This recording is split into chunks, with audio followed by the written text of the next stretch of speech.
Good morning, all, or afternoon or night, whenever you're choosing to listen to this. It is my morning because I wrote this podcast out last night so that I could be ready to go this morning. Welcome. It's me, Tiffany, to Ascending with Tiff Talks 22.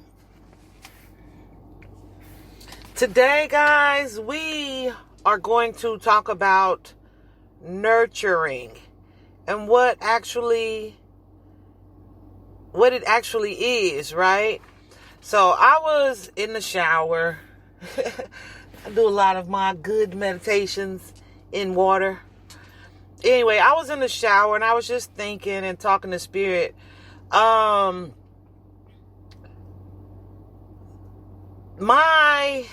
And I ain't trying to put her out there.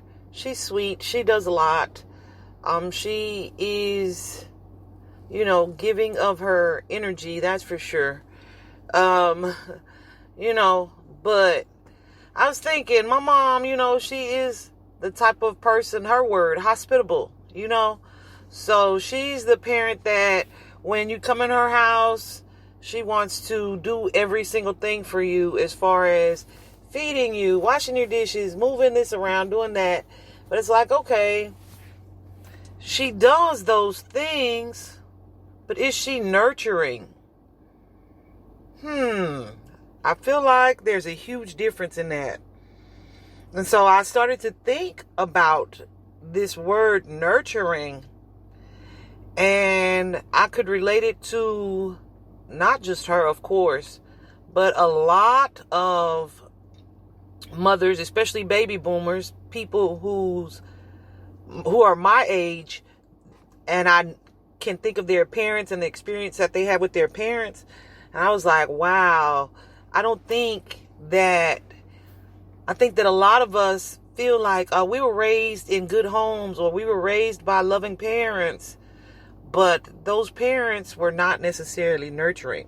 So just because you were raised in a home where they loved you, they paid the bills to keep a roof over your head, they kept you fed and clothed, it doesn't really mean that they were nurturers or that you were nurtured. And nurturing is super important because it helps the child to become a healthy and confident, matured adult individual, So I just wanted to talk to you guys a little bit about qualities of a nurturer, okay? So being a nurturing parent, like I said, of course, it's more than I love and protect my kid. And when I say your children don't have to be babies for you to understand this. They could be like me, adult, awakening, healing and looking back at things, etc. Or they could actually be children. Either way, it is going to be helpful for you to tune into this particular episode.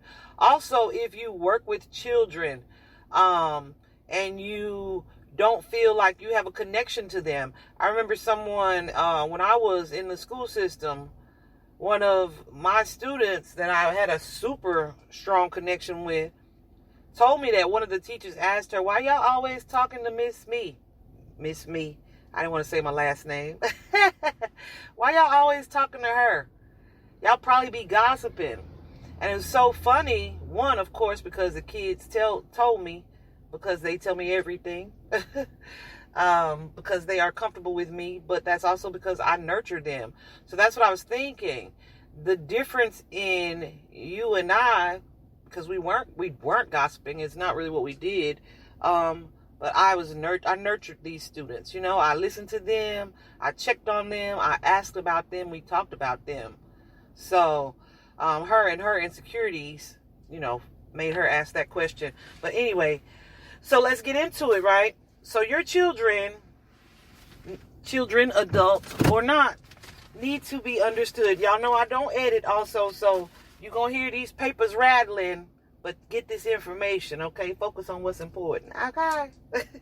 Anyway, I wrote, your children need to be understood. They need to be listened to, and they need your time.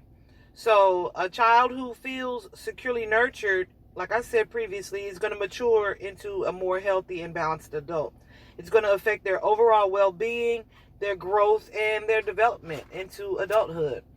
So, as it relates to my own life, this really hit me like a ton of bricks that I was not necessarily nurtured in my childhood home. And of course, I'll explain this a little more as I dig into what does create a nurturing environment for children. But you may have heard the term remothering if you're on this healing journey with me. Reparenting, refathering, they speak of a little bit, but mostly remothering is the one that I've heard most frequently. So like I said, I was doing the showering and doing my showering. Did I say that right? Showering, yes. And talking to spirit, as I often do. And I was guided to look into this term. So I really think people confuse that with, confuse being a nurturer with taking care of or doing stuff for. And it just really isn't the same. So anyway, we have talked enough about what it ain't. Let's talk about what it is, or ways to incorporate it into your parenting relationship or your remothering experience. So I did take the time to number these for you guys today. So, yeah, you can write them down if you feel you need to. But number one, now I actually noticed this in my friend's connection with her daughter a few years back. Quality time with your kid. Her baby was getting into, a little bit of trouble, being curious, doing extra things.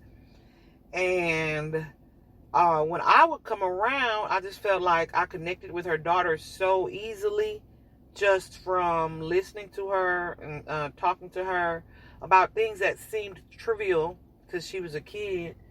But I think that her kid appreciated the fact that I was willing to listen to her. So that made me look at how they spent time together.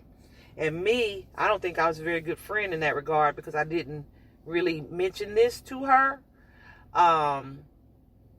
Almost because I felt like it was something that she should have noticed. But mostly, I just really didn't want her to take offense. Like I was trying to tell her how to parent, So anyway, now I have this platform. So I'm going to tell everybody. Okay. But anyway, back to what we were saying. Quality time. So being around your child, but not being involved with them is not productive. I can definitely say I've been guilty of this occasionally as a parent also. But having your kid ride with you while you run your errands is not necessarily quality time. And I still do that. Like, let's spend some time together. Come ride with me while I do my work. It's not exactly quality time. But what does make it quality time when Gabe is with me is us connecting through music, us singing at the top of our lungs to the silliest songs, or, just enjoying that because we both love music so much. So doing things that require interaction from both parties is productive quality time. So just like that, it's like you can flip the switch on it. You know what I mean? But something that I noticed with my mom also is that she is way better at this as a grandparent than when we were growing up. But I think that's most grandparents, though. They feel like they kind of do things differently. I think they mature, they become more enlightened, so they do things differently. But if you're a parent now and you're aware because you heard it here or even somewhere else, just resolve to do better from now on with this quality time. There's no judgment here, just growth. Number two, nurturers practice listening to their kids. First, let me say that if your kids know this isn't your style, they may not be trying to come to you anyway. But if they don't wonder why. But when or if they do come to you with their doubts and their worries or things that they want to discuss, listen to them. The stuff that bothers or affects a child may seem, like I said, trivial to an adult, but it may seem or be very important to your kid. So don't downplay that importance. Don't roll your eyes. Don't dismiss their feelings. Just lend an ear. This lets your kid know that you care about what's going on in their life. So if, there's some trifling female in your kid's vicinity and she's mad about a boy or this or that. Of course, that's not super important to you, but because it's super important to your child, listen.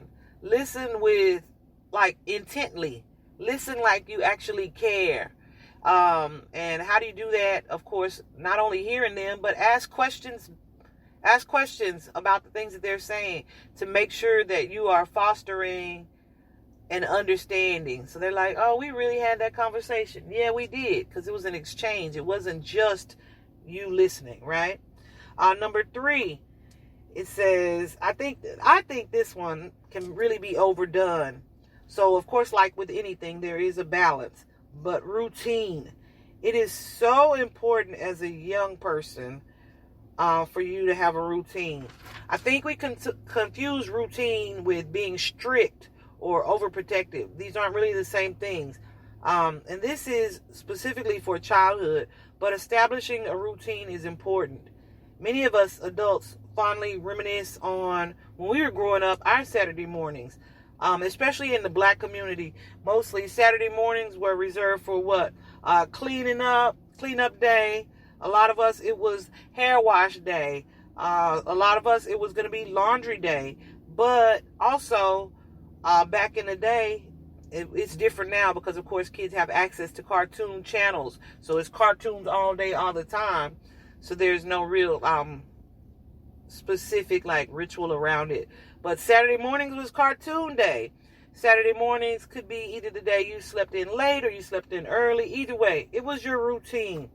But you create a routine for your kid by doing these little things. It could just even be the brushing of the teeth and the way you put them to bed. If y'all have a bedtime song or a bedtime book or whatever. However you can do this for your child, do it. Okay? So structure, or having a structure, creates a sense of comfort for your kid. So, this was just me thinking. I feel like, and y'all gonna be like, I don't want to treat my kids like an inmate. I'm not saying you should. I feel like this is why many inmates thrive in the prison system, because it offers a structure that most of them grew up without. Okay? So it's not that their adult selves should need someone telling them when to get up, when to eat, when to play, when to sleep. But because they didn't have that routine in their childhood, it's almost comforting eventually. That's why you'll hear about a lot of them getting out and not having that same discipline and going right back in. That's because that's their comfort zone. It's what they missed, and it affected them growing up. It affected their adult development in a major way, and a lot of them aren't able to break out of it, so they go back to what is comfortable, what they know, what they've grown to know. I know it sounds weird. Like I said, I'm not saying treat your kid like an inmate or for you to be their warden or drill sergeant, because I feel like it's the same with a lot of people that enter the military. I'm actually, yeah. I'm not saying treat your kids like that. I'm actually saying the opposite. So it's not about being strict. It's just about creating the routine. But yeah, that offers a discipline and a clarity that comforts a kid and confirms that they are cared for. So my children have lived in an apartment complex for much of their lives. And I know Isaiah, my youngest, he's actually, 16 now. He'll be 17 in October. My big boy, my big baby. Anyway, I got sidetracked. But they would, especially him, would often wonder why he couldn't do or go in certain areas or too far in the complex like some of the other kids could do. And me, in my blunt honesty, would straight up tell them, like, yeah, his parents don't give a fuck about him. Like, he all over from sun up past sundown. So that's not the case for you. You have a parent that loves you and is concerned for you. So, yeah, you're not going to be able to do those different things. So, in the confines of the structure that I set up for my son, Isaiah, he knew that certain things were not going to be allowed and that they were coming from a place of love. And usually that would be the end of that discussion, you know. Which brings me to the next one, which is number 4. Express warmth and love. So this may be very difficult for parents who unknowingly suffer from imbalanced sacral or root chakras. If you missed that podcast episode, feel free to run it back. But this means, their own life's traumas and worries have rendered them essentially emotionless. Like actually emotionless or virtually emotionless. So this is where your self-awareness comes in as a parent. But if your kid tries to hug you and you push them away, know that you are damaging your child. Let me give you an example, because it also depends on you and what you know about your kid. I remember we were in the living room. I think it was me and Monica, my sister Monica, who passed away. Me and her and my mom. And my youngest came in the living room and he was like, "I love you, Mom," and give me a hug. And I side at him like, what you want, little boy? And my sister was like, "Don't be like that. Just hug him." And I said, okay, it's all fine and good, but I also know my child, and I know he wants something. And of course he did want something. He was about to ask, could they go out somewhere or do something? Anyway, they were like, "Oh, okay, yeah, I know my kid." But so for those instances, it'll be sometimes, of course, their affection, like most kids, is going to be motivated by something else. But just make it normal to exchange that with your children, the hugs and the love, so that it's not weird. When they do reach out to you, don't push away from them because of your underlying fears of intimacy. You know what I mean? So when I say self-awareness becomes a factor in that, know yourself. Know what you've been through and know how it affects you and how it affects your relationships with other people. This also, I think, falls under the narrative where we tell our kids to suck it up instead of allowing them to express their own emotions. So we create blockages in their emotional development when we do this. Make it a habit, or I definitely make it a habit of verbalizing my love towards my kids, because I most definitely don't feel like I had that growing up. And I don't know if I started it or Gabriel started it, but we also make it a point to hug at least once a day. So however you can express warmth and love to your child, do it. I remember, rest in peace to my boy, Kenneth Shackelford. He was so wise, such a really smart and emotionally intelligent guy. Had a huge influence on me in our short period of connection. But I remember him telling me, because I think I cussed one of the kids out one day, or I cussed at him or something. And he was like, "Tiff, don't talk to them like that, Like, you're supposed to be his soft place to fall." And, being a single parent, I feel like I kind of was having to balance the two energies, the masculine and the feminine. And so there were definitely times in my life where the masculine most definitely overruled that feminine, soft, nurturing side. So I would definitely credit him for making me conscious of it, Rest his soul. I miss him often. But anyway, that kind of falls into number 5.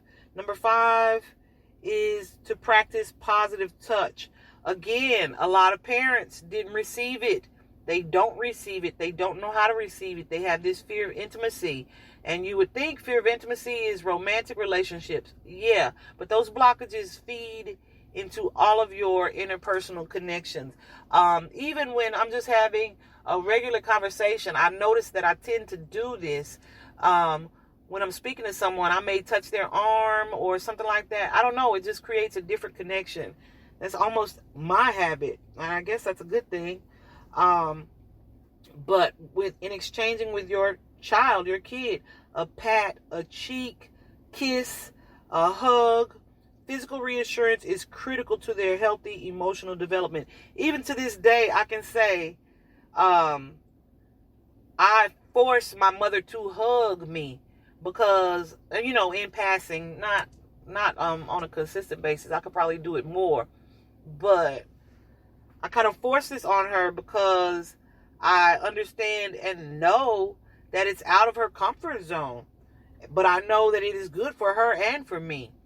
Part of why Gabriel and I do it also frequently is because I know the benefits of physical touch to humans, period. And I think we underestimate the value of it. So hugs are very, very, very, very, very important. Like I said, a pat, a cheek kiss, anything, however you do it, do it.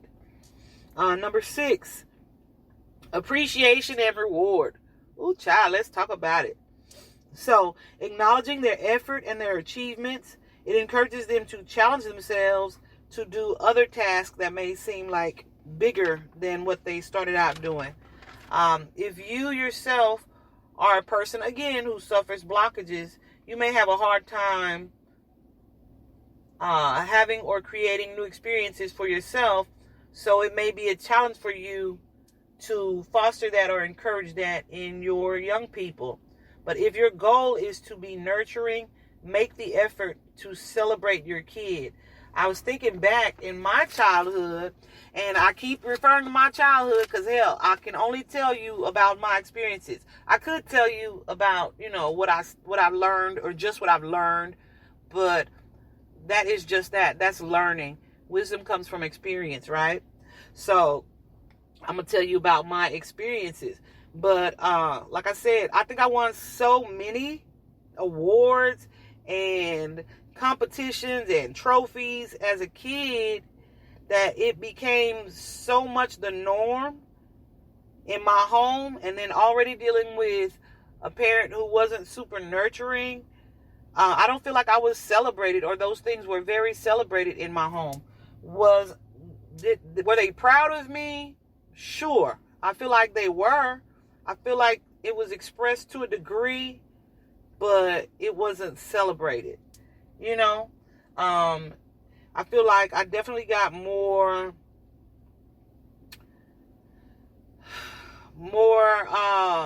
recognition and acknowledgement and encouragement from the people that were outside of my home. So that was that was most definitely my teachers, not necessarily the students, because there's a lot of jealousy around that, but definitely my teachers, principals, those people outside of my home. So that, like I said, is going to foster their ability to tackle bigger things. So be sure that you incorporate that.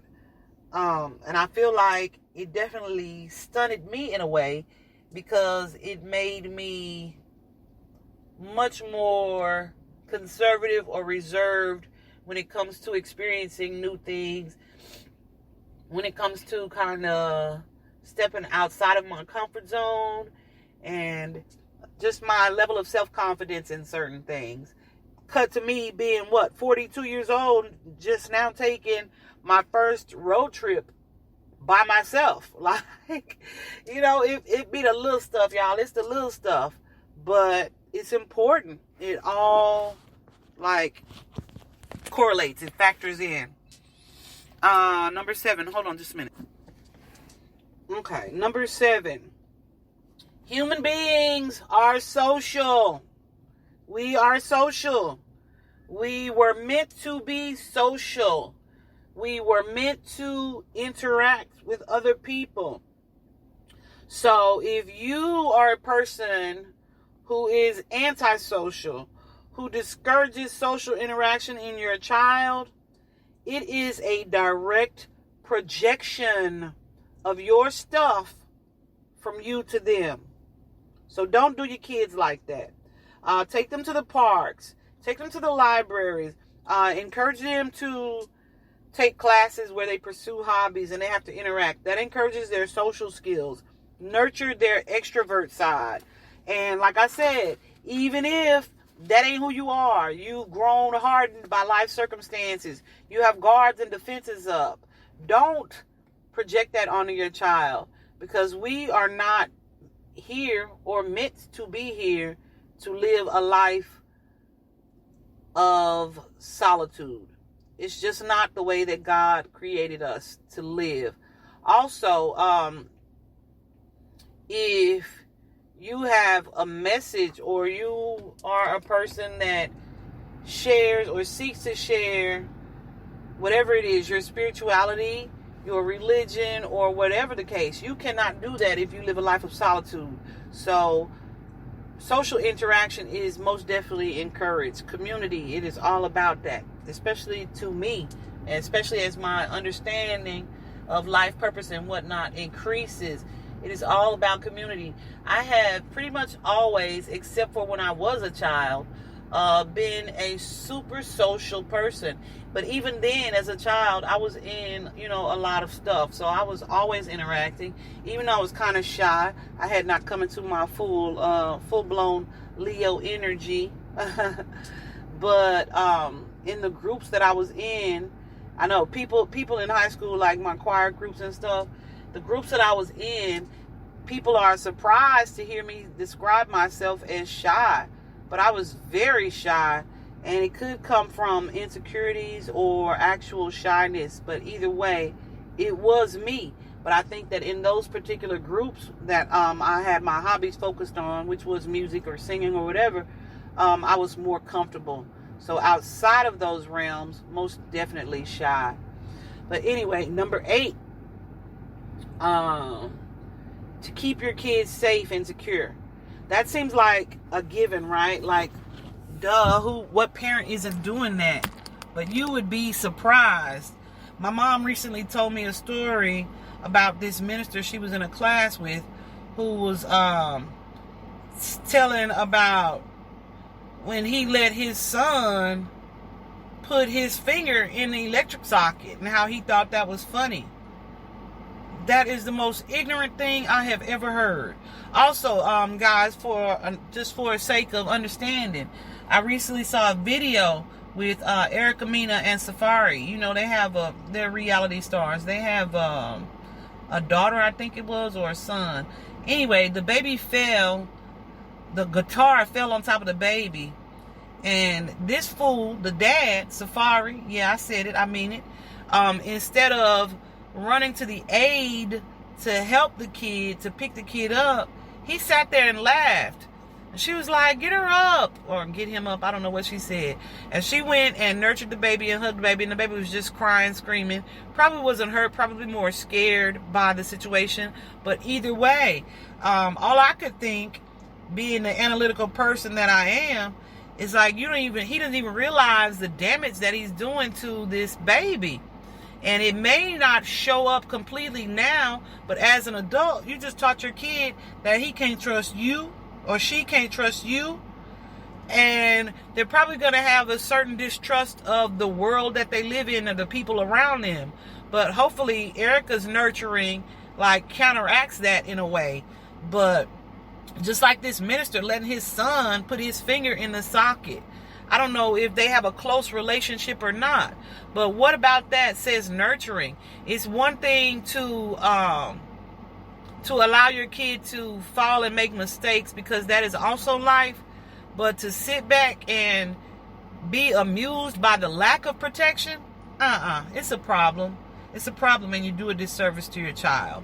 So, keeping your kids safe and secure is an important part of being a nurturer as well.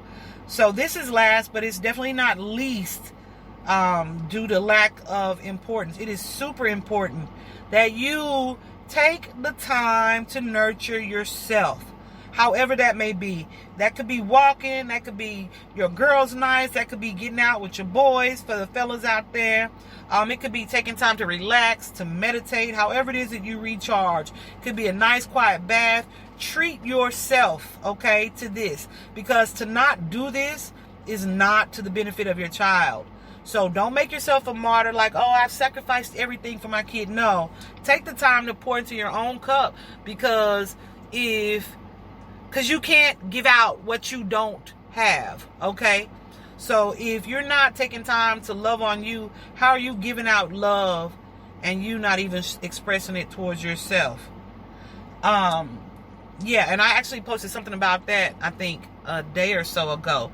It is very important for us to take time without guilt, without shame to love ourselves. A lot of parents become parents and decide, okay, this it's all about them. Yeah, that's all fine and good, but you still need to do what you like, because at the end of the day, you're an individual. You're creating or fostering an independence in your kid. So if you're doing that, or you're wanting to do that, they are going to leave you one day, and then you're going to be stuck trying to figure out who the hell you are.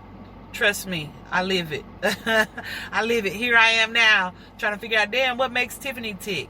I feel like my circumstances were different because I had to take care of my kid the way that I did with all of his medical issues and whatnot.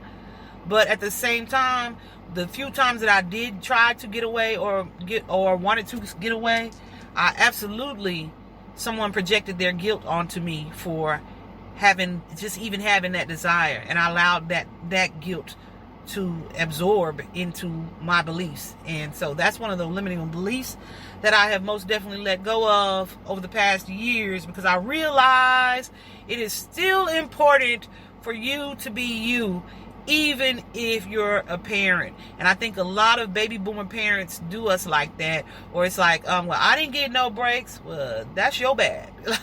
You most definitely should have gotten a break somehow. And if people wouldn't give it to you, that's when you take it. Okay. Also remember that all kids are individuals, right?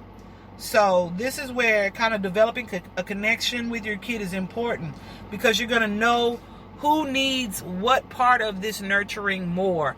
Not that they don't all need it, because I feel like they do, and not that they don't need all of it. I feel like they do. It's just going to be varying degrees. If you have a child that is more independent, and you have one that is more needy or clingy, then you're going to have to meet out that nurturing in varying degrees, different levels, right?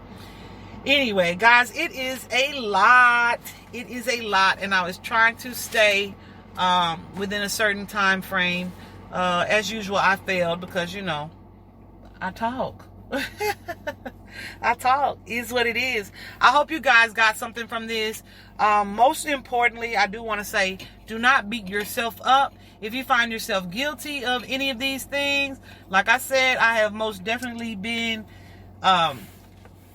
lacking in more than one of these areas, but as we learn more and we learn better, we do better, right? No judgment, just growth. Okay, so I hope you guys got something from this. Please like, share, subscribe, follow me on the various social media platforms.